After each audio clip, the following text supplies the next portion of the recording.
पुरानी पेंशन की बहाली के मुद्दे पर आंदोलित सरकारी कर्मचारियों ने अपने राष्ट्रव्यापी आंदोलन के जरिए न सिर्फ प्रधानमंत्री नरेंद्र मोदी को झुकने के लिए मजबूर कर दिया, बल्कि सरकारी कर्मचारियों के इस राष्ट्रव्यापी आंदोलन ने प्रधानमंत्री नरेंद्र मोदी की टेंशन को और भी ज्यादा बढ़ा दिया है। क्योंकि लगातार एक के बाद एक बड़े आंदोलन प्रधानमंत्री नरेंद्र मोदी के खिलाफ राष्ट्रीय राजधानी दिल्ली में होने वाले हैं। इसीलिए अब बैठकों का दौर भी शुरू होने वाला है, क्योंकि इस मामले पर प्रधानमंत्री नरेंद्र मोदी विराम लगाना चाहते हैं। जाहिर सी बात है कि जिस तरीके से पुरानी पेंशन की बहाली के मुद्दे पर आंदोलित सरकारी कर्मचारियों ने अपनी एकजुटता के साथ व्यापक आंदोलन राष्ट्रीय राजधानी दिल्ली में करने का फैसला कर लिया, उसके नाते से ही अब केंद्र की नरेंद्र मोदी सरकार की जड़ें जो है वो हिलने लगी हैं और पुरानी पेंशन की बहाली का मुद्दा एक बार फिर से राष्ट्रीय पटल पर छाने लगा है। क्योंकि पहली बार ऐसा हो रहा है कि नवंबर के महीने में ही दो बड़े आंदोलन एक साथ होने जा रहे हैं। यानी कि पहला आंदोलन 9 नवंबर को राष्ट्रीय राजधानी दिल्ली के जंतर मंतर पर हो चुका है और दूसरा आंदोलन 25 नवंबर को होने जा रहा है। और दोनों ही आंदोलन में बहुत व्यापक संख्या में देश भर के सरकारी कर्मचारी आ रहे हैं और इसका इम्पैक्ट राज्यों में भी पड़ने लगा है। यानी कि बीजेपी शासित और एनडीए शासित राज्यों में भी सरकारी कर्मचारियों का गुस्सा उफान मार रहा है। इसीलिए प्रधानमंत्री नरेंद्र मोदी ने बैठकों का दौर शुरू करने का फैसला कर लिया है। माना यह जा रहा है कि यूनिफाइड पेंशन स्कीम और एनपीएस को लेकर के सरकारी कर्मचारियों की जो आपत्तियां हैं उसको दूर करने की कवायद भी की जाएगी और इसी के साथ एक व्यापक रणनीति बनाई जाएगी कि सरकारी कर्मचारियों के आंदोलन को रोका जाए। क्योंकि जाहिर सी बात है कि जिस अंदाज में सरकारी कर्मचारियों ने अपने आंदोलन का बिगुल फूंका है और इसी के साथ दूसरी तरफ वोट स्ट्राइक करने का भी फैसला कर लिया, तो इसका मतलब साफ है कि केंद्र की नरेंद्र मोदी सरकार दो तरफा गिरती हुई नजर आ रही है। पहला है कि जिस तरीके से सरकारी कर्मचारियों का आंदोलन हो रहा है उसके नाते से विपक्षी दलों को भी अटैक करने का मौका मिला। सरकार और खुद प्रधानमंत्री नरेंद्र मोदी बैकफुट पर नजर आ रहे हैं। दूसरी तरफ सरकारी कर्मचारी वोट के जरिए भी चोट कर रहे हैं और इस वोट की चोट के जरिए सत्ता परिवर्तन करने की कवायद में जुटे हुए हैं। तो कुल मिलाकर के कि प्रधानमंत्री नरेंद्र मोदी के पास अब यही रास्ता बचता है कि पुरानी पेंशन की बहाली के मुद्दे पर आंदोलित सरकारी कर्मचारियों से एक बार फिर से सामंजस्य स्थापित किया जाए और इस मामले का समाधान निकाला जाए। और यही कारण है कि पुरानी पेंशन की बहाली के मुद्दे पर आंदोलित सरकारी कर्मचारियों की तरफ से किए गए 9 नवंबर के व्यापक आंदोलन का असर भी साफ तौर पर केंद्र की मोदी सरकार पर न सिर्फ दिख रहा है बल्कि इस पूरे मामले पर सरकार मजबूर भी नजर आ रही है।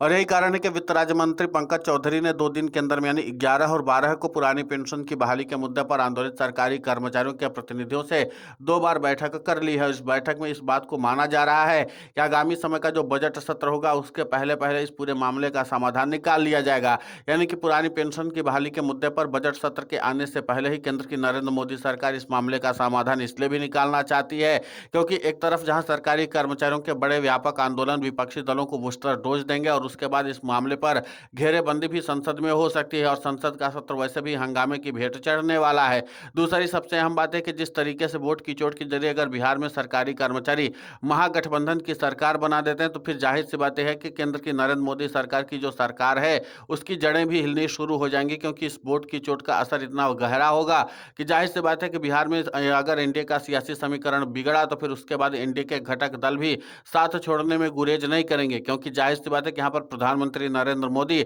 और मुख्यमंत्री नीतीश कुमार की साख दांव पर लगी हुई थी और इसके बावजूद भी अगर इन दोनों नेताओं ने कोई करिश्मा करके चुनाव नहीं जितवाया तो फिर जाहिर सी बात है कि एनडीए के घटक दल दूरी बनाने में देरी भी नहीं करेंगे। तो कुल मिलाकर के पुरानी पेंशन की बहाली के मुद्दे पर प्रधानमंत्री नरेंद्र मोदी न सिर्फ झुकने के लिए तैयार हुए हैं बल्कि इस पूरे मामले पर आला दर्जे के अधिकारियों के साथ अपने कैबिनेट के साथियों के साथ भी मंत्रणा करेंगे और इस पूरे मामले पर पुरानी पेंशन की बहाली के मुद्दे पर आंदोलित सरकारी कर्मचारियों की मांगों को लेकर के हर उस स्तर तक जाएंगे जहां पर सरकार पुरानी पेंशन की बहाली के मुद्दे पर आंदोलित सरकारी कर्मचारियों के मांगों को सुधार कर सकती है या तो फिर उनकी मांगों को मान सकती है। और सरकार इस बात का संदेश देगी कि इस पूरे पेंशन प्रणाली में यानी कि यूनिफाइड पेंशन स्कीम की जो प्रणाली है और इसी के साथ है एनपीएस की जो पेंशन प्रणाली है उस पूरे मामले पर क्या कुछ सुधार की गुंजाइश अभी संभव है उस पूरी गुंजाइश को पूरा करने की कोशिश करेगी। तो एक तरह से प्रधानमंत्री नरेंद्र मोदी के सुर जो है वो नरम पड़ते हुए नजर आ रहे हैं, क्योंकि एक तरफ ये केंद्र की मोदी सरकार की तरफ से दावा किया जा रहा था कि सरकार इस पूरे मामले पर ज्यादा सुधार करने के लिए तैयार नहीं है,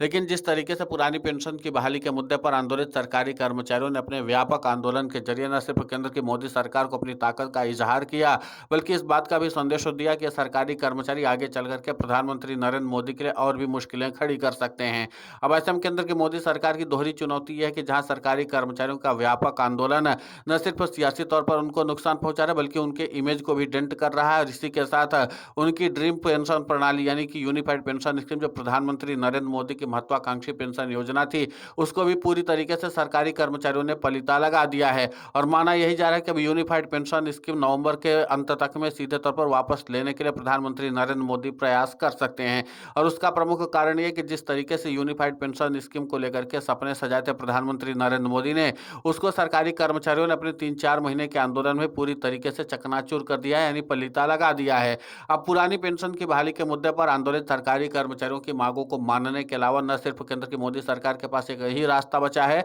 बल्कि इस बात का भी संदेश सरकारी कर्मचारियों ने दे दिया है कि पुरानी पेंशन की बहाली के मुद्दे पर आंदोलित सरकारी कर्मचारी अपने हक की लड़ाई लड़ने के लिए किसी भी हद तक जा सकते हैं। और इस बात का संदेश खुद 9 नवंबर को राष्ट्रीय राजधानी दिल्ली के जंतर मंतर पर जब हजारों की तादाद में सरकारी कर्मचारी एकजुट हुए थे, तो तमाम जो पुरानी पेंशन की बहाली के मुद्दे पर आंदोलित सरकारी कर्मचारियों के नेता थे, उन्होंने भी साफ तौर पर कह दिया था कि अगर पुरानी पेंशन की बहाली के मुद्दे पर सरकारी कर्मचारियों की प्रमुख मांगों को ध्यान में नहीं रखा गया और खासकर एनपीएस और यूपीएस में सरकारी कर्मचारियों के लिए ओपीएस जैसे पुरानी पेंशन जैसे लाभ के अगर विकल्प नहीं दिए जाते हैं, तो फिर जाहिर सी बात है कि सरकारी कर्मचारी अपने तौर पर काम करने के लिए मजबूर हो जाएंगे। और यही कारण है कि प्रधानमंत्री नरेंद्र मोदी ने बैठकों का दौर शुरू करने का फैसला कर लिया है। माना जा रहा है कि पेंशन विभाग के सचिव वी श्रीनिवास, इसके अलावा वित्त सचिव और इसी के साथ कैबिनेट सचिव टीवी सोमनाथन, वित्त मंत्री निर्मला सीतारमण के साथ अब प्रधानमंत्री नरेंद्र मोदी एक बार फिर से बैठक करेंगे। और इस बैठक को पूरी तरीके से गोपनीय रखा जाएगा, क्योंकि जाहिर सी बात है कि अब इस पूरे मामले पर सरकारी कर्मचारियों के कान खड़े हो चुके हैं। और इस मामले पर प्रधानमंत्री नरेंद्र मोदी नहीं चाहते कि जब तक कोई स्थायी समाधान न निकल जाए, तब तक इस मामले को सार्वजनिक न किया जाए। तो कुल मिलाकर के है कि प्रधानमंत्री नरेंद्र मोदी को इस बात का संदेश मिल चुका है कि पुरानी पेंशन की बहाली के मुद्दे पर आंदोलित सरकारी कर्मचारी जैसे 3 कृषि काले कानूनों के खिलाफ किसानों ने अपना आंदोलन किया था और उसके बाद केंद्र की नरेंद्र मोदी सरकार को झुकना पड़ा था। ठीक उसी तरह पर सरकारी कर्मचारी भी अपने आंदोलन को भले ही एक दिन के लिए ही राष्ट्रीय राजधानी दिल्ली में करें, लेकिन इसका बहुत व्यापक असर राज्यों में भी पड़ने वाला है। इसी के नाते से राज्य की जो सरकारें होंगी, वो पुरानी पेंशन की बहाली के मुद्दे पर आंदोलित सरकारी कर्मचारियों के साथ ज्यादा छेड़खानी करने की कोशिश नहीं करेंगी। पुरानी पेंशन की बहाली के मुद्दे पर आंदोलित सरकारी कर्मचारियों ने प्रधानमंत्री नरेंद्र मोदी को साफ तौर पर इस बात का संदेश दे दिया है कि अब इस पूरे मामले पर समाधान करना ही उनके पास एकमात्र विकल्प बचा है। और यूपीएस को लेकर के प्रधानमंत्री नरेंद्र मोदी पहले से ही मंथन कर रहे थे, लेकिन माना यह जा रहा है कि जिस तरीके से अपने कॉपर्स से लेकर के सरकारी कर्मचारियों ने वॉलंटरी रिटायरमेंट तक की मांग की थी और इसी के साथ यूनिफाइड पेंशन स्कीम इस बात की मांग की थी कि अगर कोई सरकारी कर्मचारी वीआरएस लेता है, तो फिर उसके बाद सरकारी कर्मचारी को उसके